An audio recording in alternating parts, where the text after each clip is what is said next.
I work for Self-Help Center.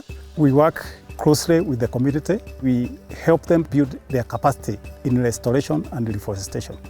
The IKI program helped us address reforestation. Some areas have been degraded due to overstocking. The livestock have been there during the dry season, have been degraded. The community now know the economic value and the aesthetic value of trees. I live outside the forest and I practice agriculture within the forest. The local communities allocated plots within the forests. The community plant trees, nurture them, and the community benefits.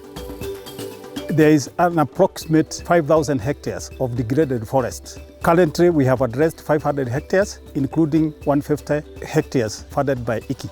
Our relationship with IKI has expanded our networks. It has also raised our credibility.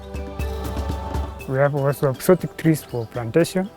We also do restocking for our indigenous forests.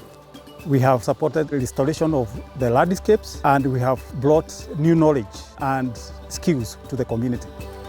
Through capacity building, they have been able to earn alternative income. They are able to collect biomass from different trees that have oil properties, and they're able to earn from it.